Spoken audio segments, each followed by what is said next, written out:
You're 8 years old in 173 AD. Thrace, mud hut, smoke from a cooking fire. Your father herds goats. Your mother grinds grain between stones. You're already taller than both of them. The other children won't play with you. They call you the giant. Not with wonder, with fear.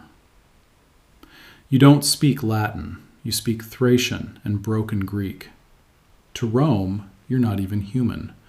You're a barbarian. Property waiting to be claimed. By 13, you're taller than every man in the village. Your hands are already the size of a grown soldier's face. Roman recruiters come to your village. The empire needs bodies for its wars. They point at you. You have two choices: starve as a shepherd or fight for Rome. It's not really a choice.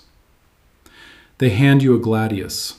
The weight feels right in your hand, like it was always meant to be there. Rome doesn't care where you're from, only that you can kill. The training camp smells of sweat, leather, and dirt. 200 recruits. Half are barbarians like you.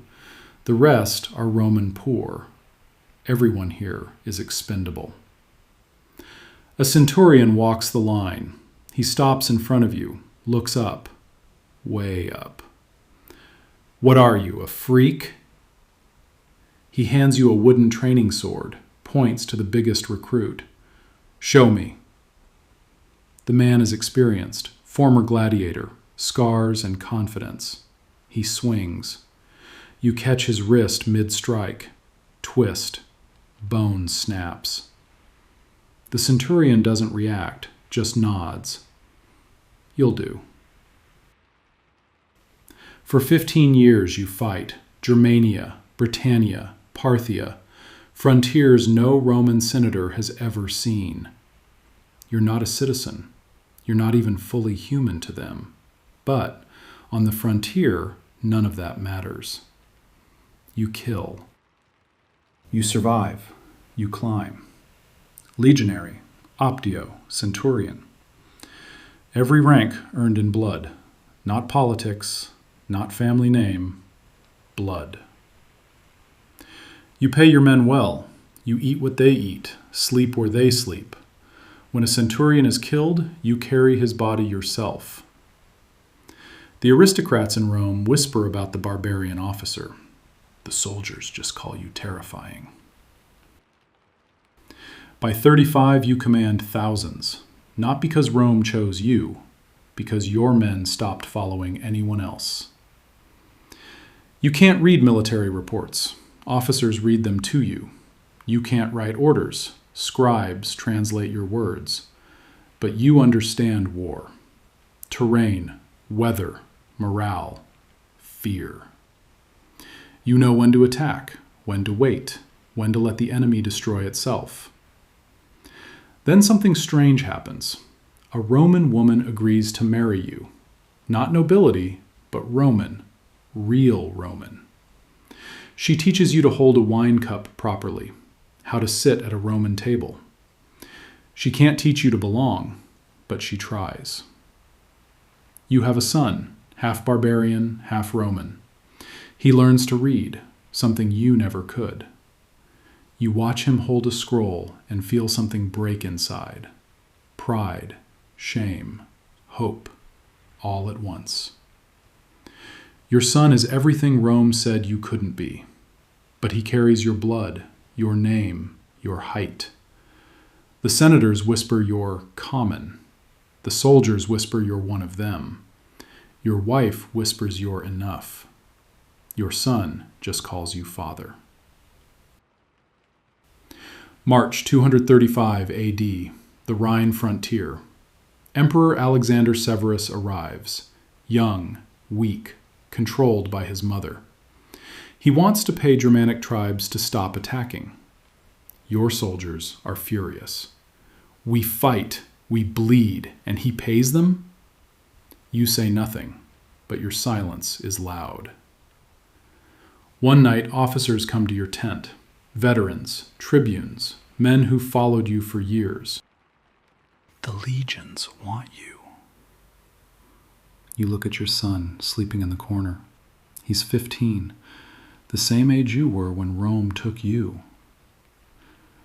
You hesitate, not because you don't want power, because you know what this means for him. But you also know the truth. Alexander will get them all killed. Paying barbarians only teaches them Rome is weak. If the legions call, I answer. 3 days later, your soldiers storm Alexander's camp. They kill him, his mother, his guards. Clean, fast, brutal. Then they lift you on their shields. Imperator! Imperator! You're 62 years old. You can't read. You've never worn a toga. You speak Latin like a foreigner. But you're emperor of Rome, and your son is a prince. You enter Rome for the first time as emperor. The Senate is waiting. Old men in white togas, marble floors, gold columns. They've ruled for centuries. They expect you to bow, to apologize, to beg for legitimacy.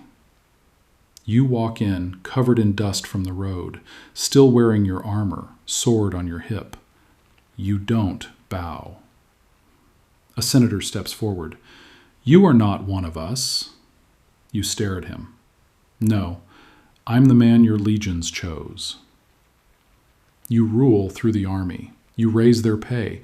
You cancel taxes on soldiers. You execute corrupt governors. The Senate calls you a tyrant. The legions call you savior. 238 AD. You're camped near Aquileia. Your son fights beside you. He's 18 now. He has your strength, his mother's education. He's everything you wanted to be. One morning, you wake to a tent full of swords, men you trusted, men you fought beside. It's over, they say. You put your hand on your son's arm. Stop him. Don't.